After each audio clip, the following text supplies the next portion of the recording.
How's it going, my G's? It's Artifact. It's another day in your life. It's another tutorial. This time I've got a wicked Neurofunk Reese bass made from a bagpipe. Can you believe it? If you're new to the channel, make sure you like and subscribe. I appreciate you. Also, while you're down there grabbing this free preset, check out my older Vital preset packs.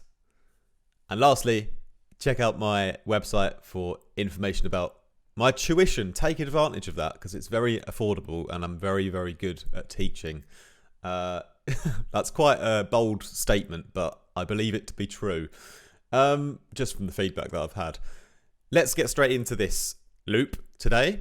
And we're going to start off with the bagpipe sound and then you're going to hear the bass that I made using it. So let's have a listen.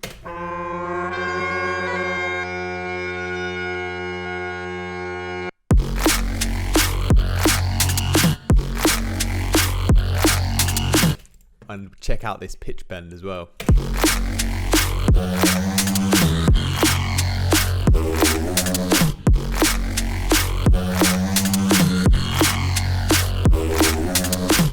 So, nice little Reese bass, and I actually almost didn't want to give it away because I liked it so much, but then I thought about you, and I thought about, nah, you're all right, you can have it.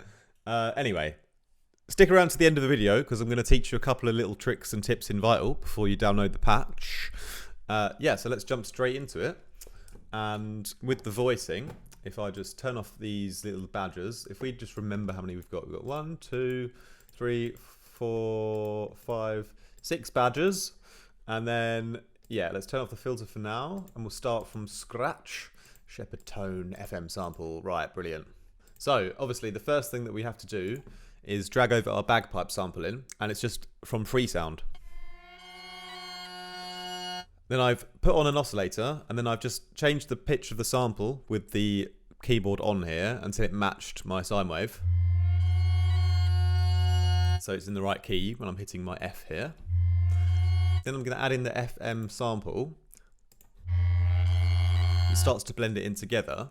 But this is, I always used to kind of just blend in sample into a sine wave, and I found a way to make it a bit more interesting is to use the Shepherd tone like I did on yesterday's video when I was making like a more harmonic sub bass, and just by putting that on and then sort of blending this around we can get a bit more of an interesting harmonic kind of blend. So just kind of leave it around there.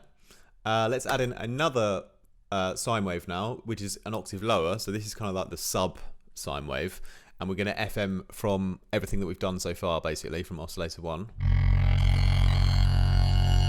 So that's really nice and like heavy in the bass department there, isn't it?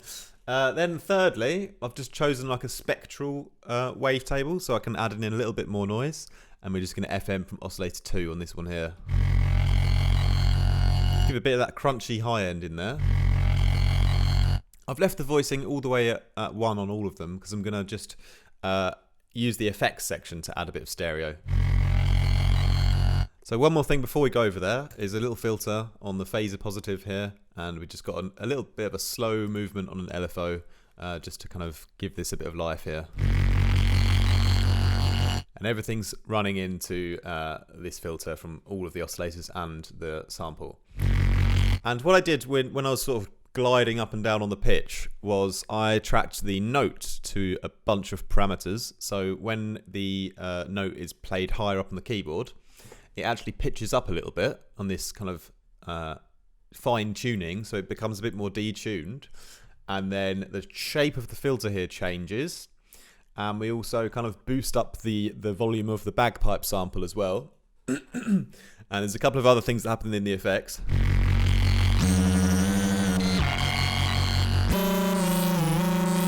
But yeah, it changes the sound depending on where you play it on the keyboard. And make sure that obviously voices are set to 1, the glide is up, legato and glide are on. And so if we hop over to the effects now then, I actually started by throwing on a reverb, make it a bit stereo and a bit larger than life, and then also again, same thing with the chorus. really like blending and smearing those sort of voices together as one. And then once we've done all that, then we're going to distort it quite heavily on a linear fold mode here. Start to get a nice powerful sound there. Then the compressor, we're kind of bringing out a bit of these details in the high end here. And finally, I've had another filter on just to kind of move these kind of mid-ranges here. Followed by a little EQ at the end, which is basically just boosting a bit more mid-range.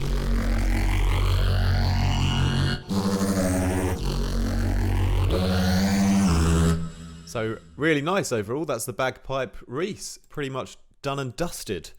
And if there's anything else I can say, I mean, I've tracked the notes to a couple of things on the effects, such as the amount of reverb and a little bit on this filter, just to change the shape of the filter again as well. So it kind of, yeah, you get a bit more of a dynamic expression as you play some higher notes in the patch. So I've just thrown on a little LFO tool here, just take out the kick from the little break that I've got in here.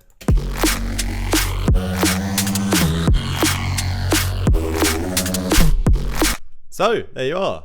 Hope you like that. Hope you like the Bagpipe Reese. Feel free to use it in your own tracks. I won't charge you commission for this one. And yeah, many thanks for all your support. Really appreciate you watching the video. Have an awesome day. Peace.